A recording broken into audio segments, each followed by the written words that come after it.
గత కొద్ది రోజులుగా మా జనసేన పార్టీలో పదవులు అనుభవించి జనసేన పార్టీ పేరు చెప్పుకొని బ్లాక్మెయిల్ చేసి విజయవాడ నగరంలో విజయవాడ వెస్ట్లో కోట్లు బ్లాక్మెయిల్ చేసి కోట్లు దొబ్బేసి అక్రమంగా విజయవాడ కనకదుర్గమ్మ టెంపుల్లో జనసేన పార్టీ పేరు చెప్పుకొని వెల్లంపల్లి శ్రీనివాస్ దగ్గర లక్షలు దొబ్బేసి విజయవాడ కార్పొరేటర్ల దగ్గర కార్పొరేటర్ సిటీస్ అని చెప్పి లక్షలు దొబ్బేసి ఈరోజు నువ్వు పవన్ కళ్యాణ్ గురించి మాట్లాడుతున్న పోతిన్ మహేష్ అలియాస్ స్క్రిప్ట్ మహేష్. అతను పోతిన్ మహేష్ అనే వ్యక్తి ఒక పెద్ద బఫన్ బ్రోకర్. అతను నిన్న విజయవాడలో మాట్లాడుతూ పవన్ కళ్యాణ్ గారు ఆస్తులు ఎక్కడి నుంచి వచ్చాయంట, మీ నాయకుల్లో వైసీపీలో ఉన్న నాయకుల ఆస్తులు ఎక్కడి నుంచి వచ్చాయో నువ్వు చెప్పగలవా? 2017లో నువ్వు పార్టీలో చేరావు, అందరూ చెప్పుకుంటాడు సిగ్గు లేకుండా నేను పార్టీ పెట్టినరోజు వచ్చానేసి. అరే నాయన, పార్టీ పెట్టిన మేము, నువ్వు కాదు. 2017లో నీకు ఏ పార్టీలో దిక్కు లేకపోతే, ఏ పార్టీలో నిన్ను చేర్చుకోకపోతే, నీ అతి వినయం నచ్చక ఎవరు వద్దంటే జనసేన పార్టీ చేర్చుకొని నీకు ఇన్ఛార్జ్ పదవి, ఒకసారి సీటు, అధికార ప్రతినిధి అన్నీ ఇచ్చాం. కొన్ని సందర్భాల్లో చాలా పెద్ద పెద్ద మహామహాలుకే హేమాహేమిలకే ఈసారి సీట్ రాలా. నువ్వు ఆఫ్టర్ ఆల్ పకోడా గడివి, నీకంటే ఆ సీట్ వస్తుంది. ఈ అలయన్స్లో తెలుగుదేశంలో, బీజేపీలో, జనసేనలో హేమాహేమిలు నీకు తెలుసు. పార్టీల కోసం కష్టపడి ఇబ్బందులు పడిన వాళ్ళు కూడా సీట్ ఎందుకు రాలేదంటే పవన్ కళ్యాణ్ గారి వ్యూహం కోసం, పవన్ కళ్యాణ్ గారి ఆశయాల కోసం, పవన్ కళ్యాణ్ గారు ఆయన సిద్ధాంతాల కోసం, అందరికి కూడా మంచి భవిష్యత్తు ఉంటుంది చెప్పి ఆలోచనతో ఆ రోజు త్యాగం చేస్తే ఆఫ్టర్ ఆల్ బ్లాక్ పకోడా గడివి నువ్వు కూడా మమ్మల్ని మాట్లాడతావా? టీ టైం ఉదయ్ని పవన్ కళ్యాణ్ గారు హక్ చేసుకున్నారు, ఆయనకు ఆస్తులు ఉన్నాయి కాబట్టి అంటారు. అరే మహేష్ బాబు, నన్ను కూడా హక్ చేసుకున్నారు పవన్ కళ్యాణ్ గారు మన పిఠాపురంలో, తిరుపతిలో ఒకసారి హక్ చేసుకున్నారు. అప్పుడు నాకు ఆస్తులు ఉన్నాయా? ఆస్తులు హక్ చేసుకుంటారా? ప్రేమ ఉండాలి హక్ చేసుకోవాలంటే. నేను హక్ చేసుకోవాలంటే ఏముందో నీ దగ్గర మాకు భయం, ఏమంటుకుంటుందో భయం, అదే హక్ చేసుకోండి రావా. నిన్ను ఎన్నిసార్లు నువ్వు పవన్ కళ్యాణ్ గారి కాళ్ళు ముక్కుంటావు, ఇన్ని వందల సార్లు ముక్కావు.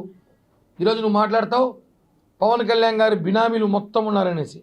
ఒక విషయం అడుగుతున్నా పకోడా మహేష్కి, ఈరోజు ఎన్ని పేర్లు పెట్టినా సరిపోవట్లేదు తనకి. ఫోటోలు తీసుకున్న వాళ్ళందరూ బినామీలు అయిపోతారా? మా సుభాషిణి గారు ఉన్నారు, పవన్ కళ్యాణ్ గారితో కలిసినప్పుడంతా ఫోటో తీసుకుంటుందేమా, ఆమెకి ఏమున్నాయి బినామీలో? ఆమె పేరుతో నా స్థాయి పేరుతుంది, నేను కలుస్తా అంటే పవన్ కళ్యాణ్ గారు కలిసిన వాళ్ళందరూ బినామీలు అయిపోతారా? అడుగుతున్నాం. బినామీలు పవన్ కళ్యాణ్ గారి పేరుతో ఆస్తులు ఏమి నువ్వు చూపించగలవా? లేదు కదా. ఎవరెవరో పేరు, ఎవరెవరో పక్కన ఫోటోలు తీసుకుంటే, సెల్ఫీలు తీసుకున్నంత పవన్ కళ్యాణ్ బినామీలు అంటే ఈ రాష్ట్రంలో లెక్కేసుకుని పవన్ కళ్యాణ్ గారికి ఈ 2 రాష్ట్రాల్లో ఒక 5 కోట్ల మంది ఫ్యాన్స్ ఉంటారు. ఇప్పుడు అందరూ మా బినామీలేనా? ఏదైనా మాట్లాడాలంటే ఒక అర్థం ఉండాలి. జనం నువ్వు చెప్పితే నిజమని నమ్మాలి.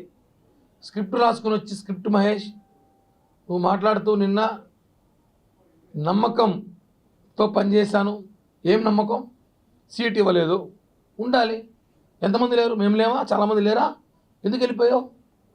డబ్బులు తీసుకొని ప్యాకేజీకి ఒక ఇంటి స్థలము, డబ్బు, నీ కూతురికి మెడికల్ సీటు, ఇవన్నీ తీసుకొని పోయినావు. బ్రహ్మాండంగా ప్రశాంతంగా చల్లగా ఉండవు కదా. ఉండు, మళ్ళీ మమ్మల్ని విమర్శిస్తావు. ఏదో సిఐడి సిబిఐ ఎంక్వైరీ చేస్తాను చెప్తా, ఛాలెంజ్ చేస్తాడా? రేపు ప్రభుత్వం మాదే వచ్చేది. ఇంకొక 2 రోజుల్లో మీ సినిమా అవుట్. మేము వస్తున్నాం ప్రభుత్వంలోకి. వెంటబడి నీ వెంట అదేదన్నా కత్తి, ఏదో కత్తి, అప్పుడు మాట్లాడతా. ఎలక్షన్ కోడ్ ఉంది ఇప్పుడు. అదేవిధంగా చివరిగా హైదరాబాద్లో పార్టీ ఆఫీస్ రెంట్కు ఉందా? నువ్వు చూసావు? నువ్వు ఇచ్చావు రెంట్కి? ఏమైనా రెంట్ ఏమి నువ్వు కడుతున్నావా? ఆ ఆఫీసు ఇప్పుడు సొంతంగా కొనుక్కున్నాడు పవన్ కళ్యాణ్ గారు. మేము ఈరోజు కూడా హైదరాబాద్లో జనసేన పార్టీ కార్యాలయం రెంట్కే ఉంది. దాన్ని ఎవరు కొనుక్కోలేదు. నువ్వేమైనా ఆస్తిపత్రాలు ఇచ్చావా? ఎవరికి ఎంత ఆస్తులు ఉందో ఎవరికి ఏముందో నీకెందుకు రా బాబు? నీకెంత ఆస్తుంది? 2 నెలల క్రితం నీ ఆస్తి ఎంత, నీ అప్పులెంత? ఈరోజు నీ ఆస్తి ఎంత, నీ అప్పులెంత? ఎంతమంది బ్లాక్మెయిల్ చేసావు? ఎన్ని చోట్ల డబ్బులు దొబ్బేశావు నువ్వు? పవన్ కళ్యాణ్ పేరు చెప్పి, జనసేన పేరు చెప్పి, నీ చిట్టా అంతా జనసేన పార్టీ ఆఫీస్లో ఉందా లేదా? నీకు తెలుసా తెలీదా? నీకెందుకు సీట్ ఇవ్వలేదు? ఇవన్నీ తెలుసు కదా, మళ్ళీ ఎందుకు ఒకడా ఓవర్ యాక్షన్ చేస్తావు నువ్వు? మహేష్ ఒకటే చెప్తున్నాం, పవన్ కళ్యాణ్ గారిని మాత్రం నోటుకొచ్చుడు మాట్లాడి ఈ 2 రోజులు ఎన్నికల సమయంలో మాట్లాడితే నీ రాత్రి ఖర్చులకో లేకపోతే మధ్యాహ్నం ఖర్చులకో సంగటికో చికెన్కో డబ్బులు వస్తాయి కదా అనేసి కానీ మాట్లాడితే మాత్రం మే 13 అయిపోతుంది. ఓ 20 రోజులు ప్రశాంతంగా టూర్ వెళ్ళిరా, ఎక్కడికైనా డబ్బులు ఉన్నాయి కదా, ఎంతో బలంగా ఇచ్చారు కదా, వెళ్ళిరా. జూన్ 4 నీకు అది చెప్తా.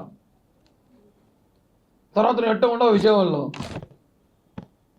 విజయవాడలో జూన్ 4 మాట్లాడదాం.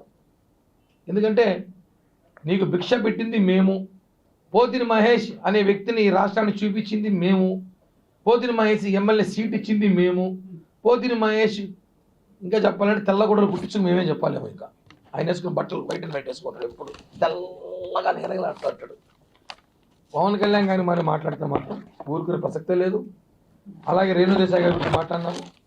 మీ ఇళ్లలో గురించి మాట్లాడమంటారా? మా సంస్కృతి కాదు. పవన్ కళ్యాణ్ గురించి మాట్లాడు, రేణు దేశాయ్ గారి గురించి, కళ్యాణ్ గారి పిల్లల గురించి. నీకెందుకు పోకూడదు ఇవన్నీ? ఏమైనా మాట్లాడితే పవన్ కళ్యాణ్ గురించి మాట్లాడి స్టేట్ అంతా చూస్తున్నాను. నేను మర్చిపోయారు జనం ఆల్రెడీ. ఇప్పటికే నిన్ను నానా బూతులు బండ బూతులు తిట్టారు. నేను విజయవాడ సభ చూసావు, అద్భుతంగా మహా అద్భుతంగా జరిగింది. వాడు కూడా రాత్రి పోతా సభ అయిపోయినాక దిష్టి తీస్తారు. వాడు పోతిని మహేష్ బొమ్మ దిష్టి తీసి కాల్చేయడాడు. ఏమంటే ఈడే పెద్ద దిష్టి బొమ్మనా అంటాడు.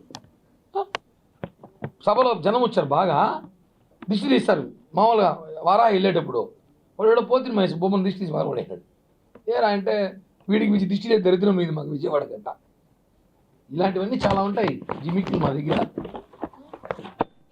పవన్ కళ్యాణ్ గారిని మాట్లాడితే మాత్రం ఊరుకునే ప్రసక్తే లేదు.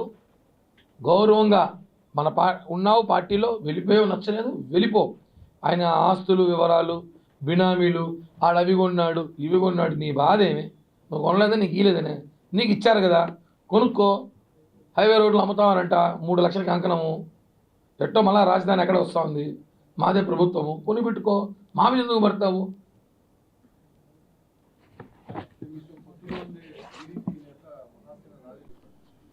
మహాసేన కాదు, అది భజన సేన పెట్టుకుంటే బాగుంటుంది.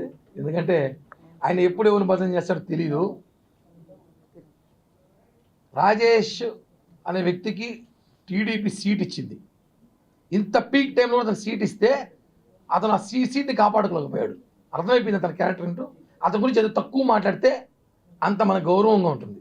అతని గురించి ఎంత తక్కువ మన గౌరవం ఉంటుంది. ఎందుకంటే అతను ఏమైనా మాట్లాడగలడు, ఎలా అయినా ప్లేట్ తిప్పగలుగుతాడు, ఏమైనా చేయగలడు. మేము అలా కాదు, ఒకే మాట ఒకే బాట పవన్ కళ్యాణ్.